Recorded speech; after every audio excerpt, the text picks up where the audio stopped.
Olá, pessoal! Estou de volta na nossa última aula da semana, né? Nossa aula número 9 já de nivelamento. E hoje nós vamos conversar sobre o relevo e as ações humanas, tá? A gente continua ainda, né, na sequência didática 3 e hoje é a nossa última aula dessa sequência didática para a gente entender os agentes e formas de relevo, tá? A aula de hoje, especificamente, a gente vai tentar entender, né, como essas ações humanas têm impactado e modificado o relevo da nossa superfície terrestre. Então, vamos lá. Olha só, é consenso, né, dentro das ciências de que as ações humanas têm modificado, né, de sobremaneira aí a superfície da Terra, né, inclusive alterando as formas de relevo. Algumas atividades são mais impactantes do que outras atividades, né? Então, por exemplo, uma das atividades aí que mais impactam o relevo, que mais fazem uma modificação da superfície terrestre, é a atividade de mineração, né? Então, é uma atividade extremamente impactante, né? Porque retira realmente o relevo, né, gente? O processo de mineração, né, ele vai escavando e retirando ali, né, para poder encontrar o minério, né, no caso pode ser ouro, pode ser minério de ferro, pode ser bauxita, né, o que tiver sendo minerado ali naquela área, certo? E, né, é claro que essa atividade da mineração, ela vem ganhando muita importância, né, e crescendo em demanda no contexto da sociedade capitalista de consumo, né? Então, por exemplo, né, na atualidade, né, a gente vê aí instalado, especialmente nos países do hemisfério norte, né, um aumento, né, nas últimas décadas é, da intensidade do consumo de produtos, né? Então, por exemplo, isso é até muito claro quando, por exemplo, eles vão fazer uma análise do tamanho médio, né, das casas nos Estados Unidos, né? Então, as casas dobraram de tamanho para poder, enquanto as famílias diminuíram, né, de tamanho. Mas por quê? Porque as pessoas precisam acomodar aí os bens de consumo, né? E os bens de consumo, eles, sejam eles duráveis ou não, eles geralmente vão precisar aí de matéria-prima, né, de algum minério, tá bom? É, outra coisa importante também, né, é, por exemplo, a utilização dos automóveis, né? Isso aí demanda realmente um volume muito grande, né, de minérios na produção dos automóveis, né, e outros utensílios, né? E claro que, apesar de eu falar de uma maneira geral, né, sociedade do consumo, a gente sabe que esse consumo ele também é concentrado, né? Por exemplo, quando a gente compara o consumo, né, de um americano médio, né, nos Estados Unidos, ele vai consumir, né, pelo menos 10 vezes mais do que, por exemplo, uma pessoa que vive na Tanzânia, por exemplo, né, que é um país da África e que a gente trabalhou nas aulas passadas, né, com os indicadores, né, desses países. Então, é, né, a gente pode dizer, né, que essa demanda, né, da população de alguns países, né, ela vem crescendo muito, né, e isso acaba intensificando, né, gente, as atividades de mineração. Alguns países, né, que acabam se especializando na exportação de commodities, vão ter então mais alteração no seu relevo por conta da expansão dessa atividade. E o Brasil se insere, né, aí no mercado mundial, né, global, que é da atualidade, como um grande exportador de alguns minérios, né? E é o caso, por exemplo, do minério de ferro, que é minerado muito intensamente em Minas Gerais, né? Como a mineração do ouro, né? Com destaque aí para o estado do Pará, né? Entre outros minérios, como a bauxita, por exemplo, que sai, né? A bauxita é a matéria-prima para o alumínio, né, gente? Que é utilizado aí numa série, né, de equipamentos, e bens, né, de consumo em geral que a gente vai encontrar nas nossas casas, né? Bom, então eu vou mostrar para vocês algumas imagens. Infelizmente, né, quando a gente vai falar de modificação e impacto, né, socioambiental, né, a gente está falando de um assunto muito delicado no contexto atual, né, porque ao mesmo tempo que envolve, né, uma relação de poder entre os países, né, porque tem país que fica com impacto socioambiental, né? Por exemplo, a gente teve isso muito nítido, né? Quando aconteceu o crime, né? Olha, aqui a gente tem uma outra foto, é uma foto bem antiga, tá? Isso aqui é a foto de uma área de mineração a- isso aqui é da década de 80, né? 80 e 90, que é a mineração do ouro ali em Serra Pelada, né? Ficou mundialmente famosa, né? Essa área de mineração. E um fotógrafo muito importante no Brasil, né, que é o Sebastião Salgado, né, ele fez uma sequência de fotos, sendo que uma foto artística dele, uma delas é essa que eu estou mostrando para vocês, e essas fotos circularam no mundo todo, né? Então, para você ver, assim, parece um formigueiro, né? Mas são homens trabalhando, né, gente? Buscando sustento de uma maneira desesperada, né? O sustento da sua vida, né? Tentando aí a mineração do ouro ali na região de Serra Pelada, onde no Pará, né? No estado do Pará, tá bom? Hoje ainda tem mineração, tá, em Serra Pelada, né? Inclusive a própria empresa Vale tem atuado lá na região, né, para minerar o ouro também. Mas a mineração do ouro no Brasil, ela está muito concentrada na mão de empresas canadenses, né, que são as principais empresas aí que mineram o ouro, né? Então as empresas chegam no território nosso, mineram o ouro e infelizmente às vezes nós ficamos só com as externalidades, né? As externalidades ambientais e sociais. Olha só, essa imagem aqui, pessoal, é uma imagem que mostra o antes e o depois, né?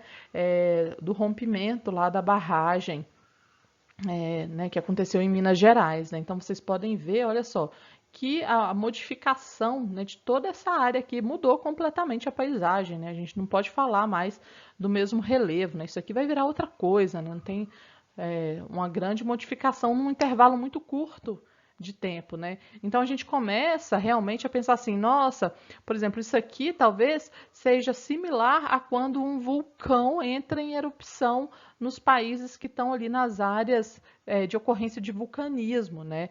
Porque há o derramamento de lava e modifica tudo à sua volta. A gente às vezes pensa assim, o ser humano não tem capacidade de modificar a natureza tanto assim. Bom, às vezes a gente chega muito perto, né? Nesse potencial aí de modificação, né? Bom, mas não é só a mineração, né, gente, que vai modificar o relevo, né? Várias atividades humanas, né, elas modificam o relevo, né? A própria construção de rodovias, né, elas alteram, né, o relevo, tá?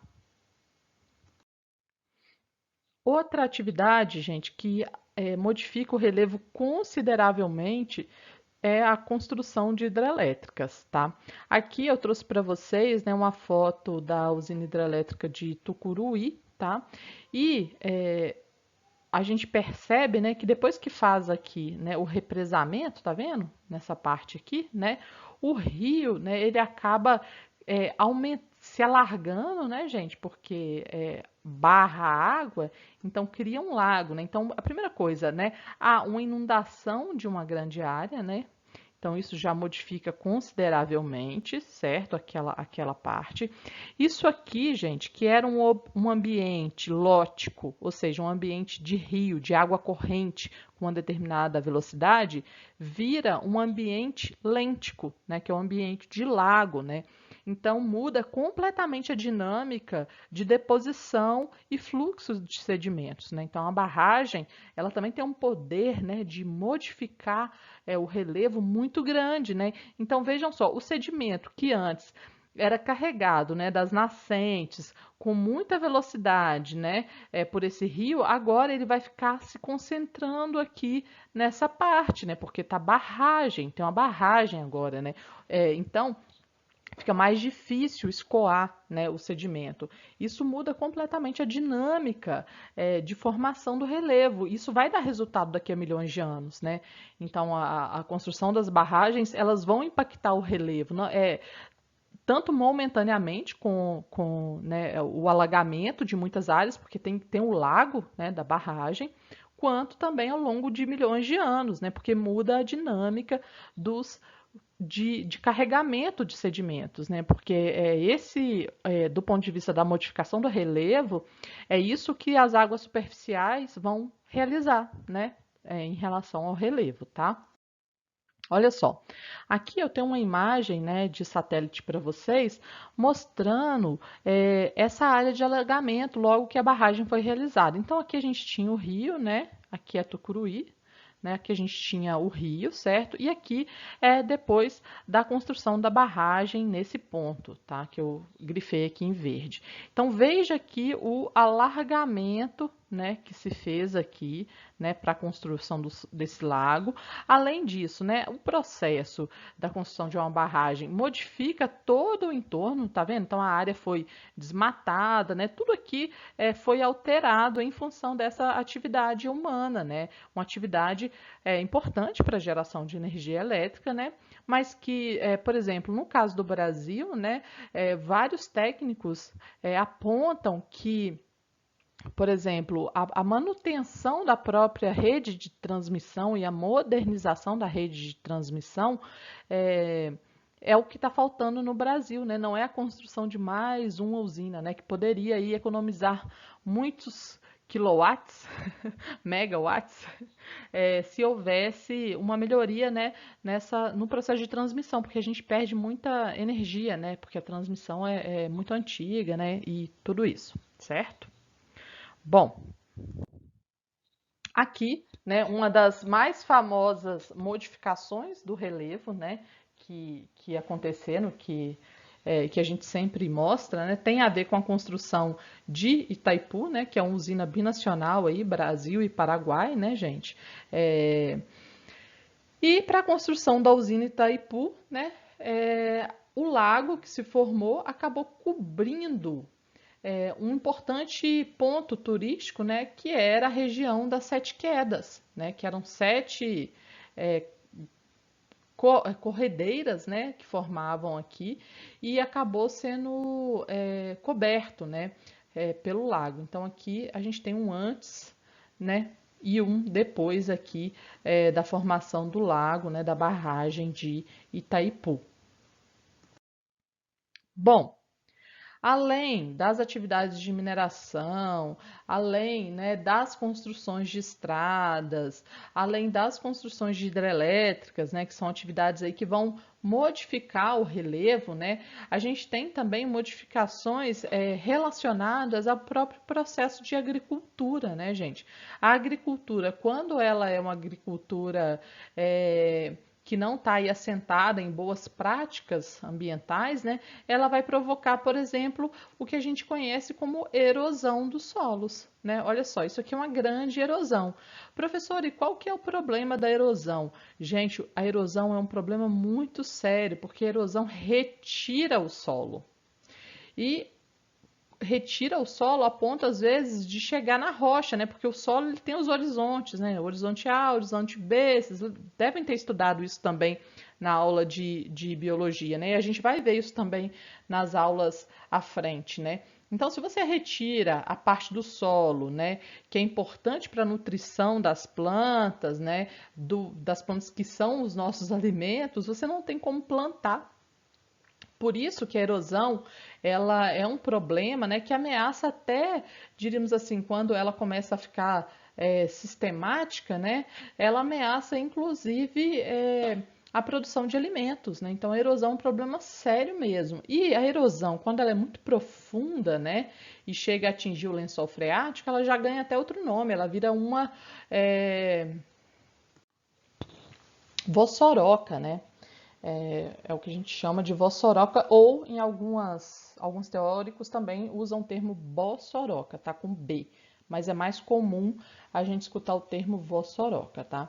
Então isso aqui é um problema muito, muito sério, né, do ponto de vista do impacto ambiental e o impacto aí até da segurança e soberania alimentar, né, gente? É por isso que a agricultura, né, ela tem que ser feita também sobre boas práticas ambientais, né, porque senão a gente pode estar gerando um problema futuro de difícil solução. Para você recuperar uma área dessa aqui, uma área que a gente chama de uma área degradada, isso aqui leva pelo menos 30, 40, 50 anos para você recuperar isso aqui, para você poder voltar a plantar, né? Porque primeiro você vai ter que retornar com todo o sedimento que foi escoado, né? Você vai ter que encontrar formas de conter esse sedimento para ele não ficar escoando a cada chuva. Depois, né, você vai ter que fazer com que o solo aqui se regenere, né? Ou seja, você vai ter que colocar micro-organismos, né? Você vai ter que colocar espécies e isso vai levar um tempo, né, para se desenvolver. Então, não é uma coisa simples, né? Você recuperar a área degradada, né? Seja pela mineração, seja pela agricultura, né? E assim sucessivamente, né? Então vejam só, uma coisa que a gente tem, né? Que tem um alto valor, o que você faz com aquilo? Você cuida, você zela, você tenta manter aquilo preservado, né? Você não chega e destrói aquilo como se fosse inquebrável, né? Duvido que vocês tratem um celular assim, né? O celular novinho. Então a gente tem que começar a ter essas preocupações também com o ambiente que a gente vive, porque afinal de contas é ele que vai garantir a água que você bebe, é ele que vai garantir o solo para plantar o alimento, né? Então essas preocupações socioambientais, de impacto ambiental, elas têm que começar a tomar essa dimensão, né? A dimensão dos bens coletivos, né? Afinal de contas a água é um bem comum, é um bem de todos nós, né? Ninguém consegue viver sem água, o ser humano não vive sem água, o ser humano não vive sem solo para plantar seus alimentos, né, gente? Então a gente tem que começar a tomar essa dimensão dessa importância e ter esse olhar também, né, do bem comum e avaliar os impactos socioambientais com base nisso, né? Bom, além do ser humano estar modificando o relevo a partir, né, de atividades que muitas vezes retiram, degradam, né, o ser humano também ele modifica o relevo criando novas formas, né? Aqui um exemplo, gente, que né, dos Emirados Árabes, né, Unidos, onde eles fizeram ilhas gigantescas, ilhas artificiais, né? Eles drenam a areia do fundo do mar e vão concentrando ela em determinados pontos até formar um tipo de ilha mesmo, né? Então tá aqui um exemplo. E não são, não, isso não acontece não é só nos Emirados Árabes, né? Isso hoje por conta dos avanços tecnológicos, tem virado uma coisa mais comum. Por exemplo, a própria China, né, nessa disputa geopolítica com o Japão, com os Estados Unidos, né, a China, por exemplo, tem feito muitas ilhas artificiais no Mar do Sul da China, né, para instalar bases para a marinha chinesa, né? Então, quando você pega um mapa hoje da China, você vai ver que tem novas ilhas que não existiam, né, alguns anos antes, né? Então, o ser humano é capaz de modificar intensamente, né, a paisagem, o relevo, né? Olha só o que significa isso aqui, né? É realmente uma alteração de uma grande escala, né? Então, para vocês terem noção que nós temos, sim, hoje em dia, né, uma capacidade muito grande de modificação da superfície terrestre e de impacto no planeta, né? Bom, e a gente tem aqui, né, as famosas curvas de nível, né, gente, que são muito utilizadas aí no plantio, né, seja do arroz, seja do café, né, vários tipos de plantio que vão fazer essas curvas de nível, né, seguindo aqui a declividade do relevo, né. Isso aqui tem um objetivo, pessoal, de diminuir a erosão, né, em áreas agricultáveis, né? Porque aqui você diminui o fluxo da água, né? Então imagina que está chovendo, aí a água vai descer aqui, né, com menos velocidade, vocês concordam? Imagina se essas curvas de nível não fossem feitas aqui seguindo a declividade, mas fossem feitas assim na vertical. Ia facilitar demais o escoamento da água, a água ia perfurar mais aqui, ia erodir e de repente a pessoa estava lá, tinha perdido o solo, não tinha nem condição mais de plantar e agricultar, né, a sua propriedade, tá? Então, ao longo dos últimos anos, há já um conhecimento muito amplo, né, sobre boas práticas na agricultura, né, especialmente em relação aos solos, né, mas essas práticas elas ainda não estão muito difundidas, né, entre aí tanto os pequenos quanto os grandes agricultores, né, e muitas vezes essas boas práticas, né, elas impedem que lucros muito imediatos, né, e às vezes, né, os empresários tem essa atuação por conta da competitividade, você tem que ter, né, lucros rápidos. Então, todo esse processo, né, quando não é mediado por uma ação mais construtiva do Estado, né, a gente acaba gerando realmente muito mais impacto socioambiental. Bom, aqui vocês estão vendo um trator, né, fazendo aqui as curvas de nível, né, para depois poder fazer o plantio de uma maneira a evitar, né, a intensificação aí do fluxo superficial da água. Porque o que que acontece? Quando a gente tem árvores, gente, as próprias árvores servem de barreira para o escoamento da água, né? As próprias árvores, né, elas protegem o solo, né? As raízes das árvores, elas seguram o solo, né? Se você arrancou a árvore, né, não tem mais barreira para a água, né? A água cai da chuva e sai, né, escoando e carregando, né? Professora, mas a água tem tanta força assim? Gente, quando tem realmente uma chuva muito forte, né, a gente vê a água aí levando carro, né, levando casa, é muita força, né, quando a gente está falando de um volume maior, né. E também é o seguinte, né, pode ser que não tenha muito volume de água, mas tenha muita recorrência, né. Então você imagina o que é 1 ano, 2 anos, 3 anos, 10 anos, né. Quando você percebe, a erosão tomou uma proporção de difícil recuperação, tá? Bom, espero que vocês tenham entendido essa capacidade, né, que as ações humanas têm de modificar o relevo, né, da nossa superfície terrestre, né, que vocês tenham entendido que isso provoca impactos socioambientais. Por que socioambientais? Porque não é só um prejuízo para a natureza, é um prejuízo também para a sociedade. E além disso, tem causas sociais, né, gente? Porque tem relação com o tipo de modelo econômico e lógica econômica que se instala, né, nas relações, tá bom? Eu vou ficando por aqui, vou ficar aguardando vocês lá no chat, tá? Preciso da participação, preciso do feedback, né? Preciso que vocês mandem perguntas, sugestões para melhorar a aula, tá? E eu vou ficando por aqui. Um abração para vocês.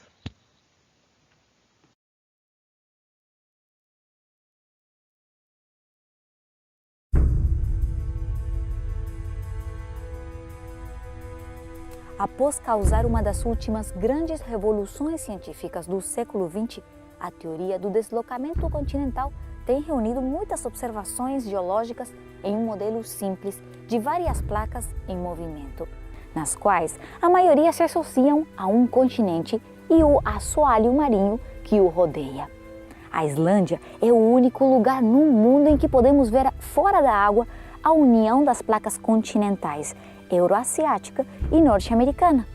E nesta ponte estratégica sobre a parte da dorsal mesoatlântica, podemos ver como estas placas estão se separando constantemente, na impressionante velocidade de aproximadamente 8 milímetros por ano.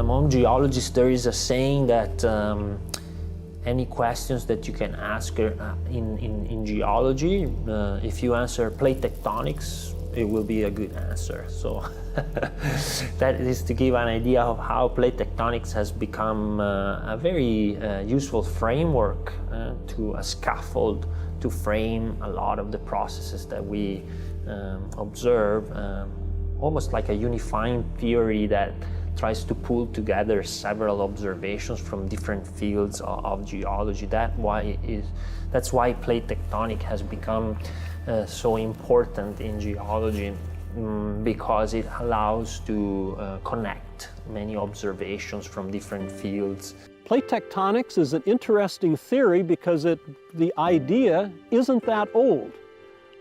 It's only been accepted in the geological community since the 1960s.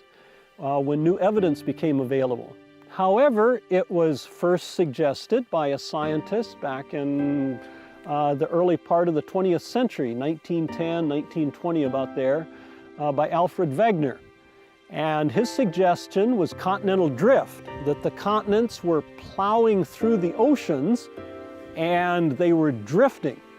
And people said, well, how can that happen? There's no mechanism for that, it doesn't make any sense, and so people didn't accept his ideas at the time. Although there was evidence that it seemed like the continents had moved, because you could find tropical plant fossils in the Arctic or Antarctic that was a long ways away from the equator. And so he had this idea, but it wasn't accepted. However, in the 1950s and 1960s, new data became available from understanding what was happening on the seafloor that seemed to indicate there was very good evidence for spreading close to the spreading ridges, the spreading centers between what we now call different plates.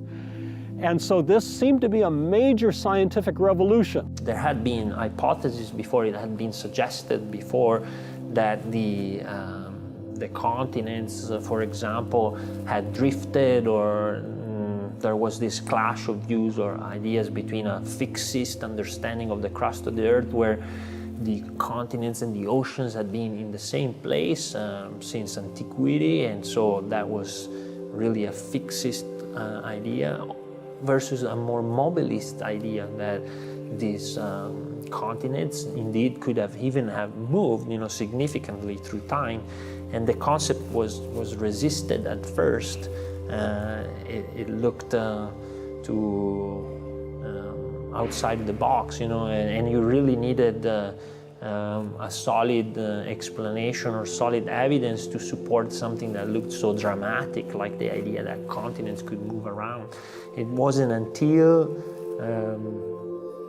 the 1960s where after the Second World War, there was a lot of study of the ocean. It was really the oceans that brought about the revolution of plate tectonics, a better understanding of the ocean, the bottoms of the oceans, their topography, their composition, the surveys of their magnetic anomalies. And so plate tectonics really was a revolution that was born out of the seas. When we increased our understanding of this large part of the surface of the Earth that was a little bit mysterious, then all of a sudden it was possible to formulate a new theory.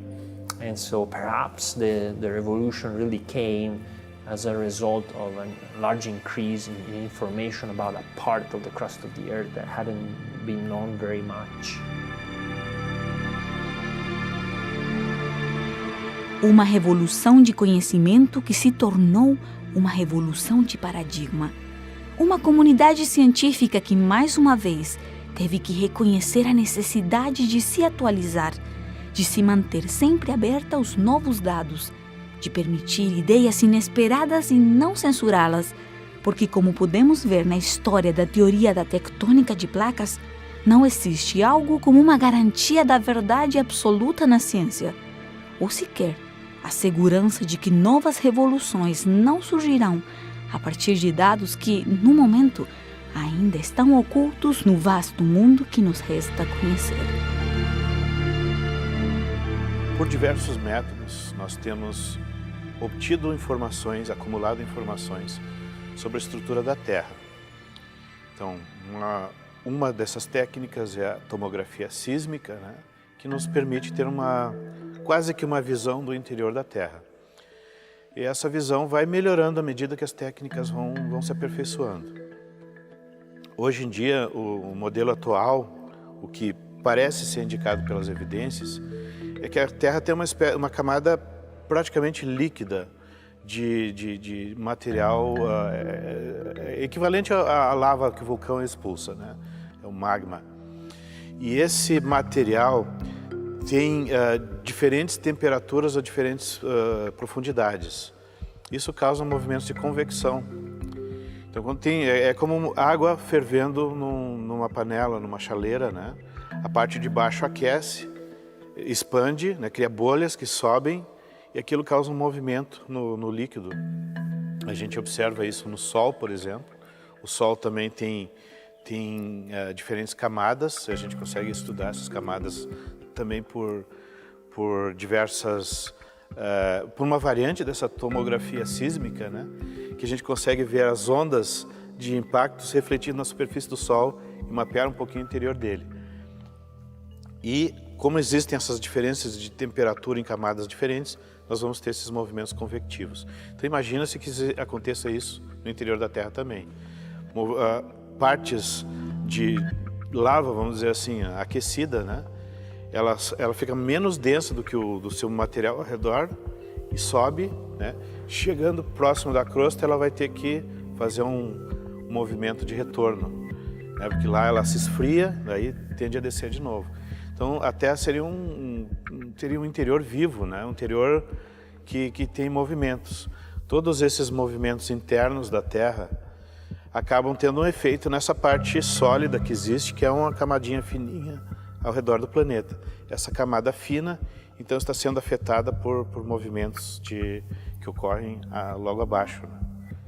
Que tem diversos tipos de movimentos ali. Eu mencionei um que é mais fácil de entender, que é esse da convecção. We can find some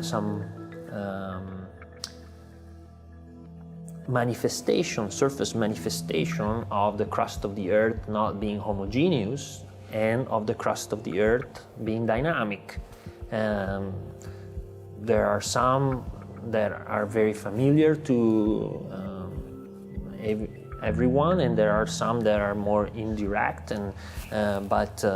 So, for example, a very interesting manifestation of the fact that the Earth is fragmented into, the crust of the Earth is fragmented into plates is seismic activity. When we plot the distribution of major earthquakes, and there are diagrams that are freely accessible to the public, you know, like the USGS has some free diagram you can use as illustrations. When we plot the distribution of major earthquakes, they are not evenly distributed on the surface of the Earth, but they tend to concentrate along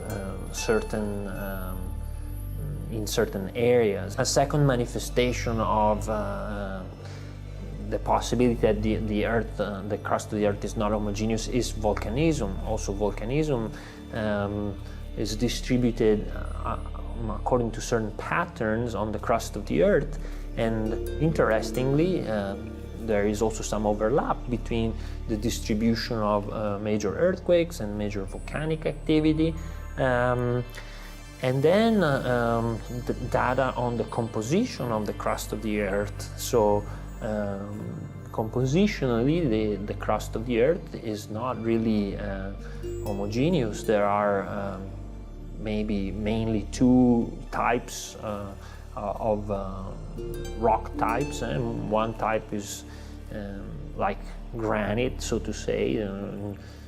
We could assimilate it to granite and granitic in composition, and one type we could assimilate it to basalt. And so these two main types also represent a way in which we could subdivide the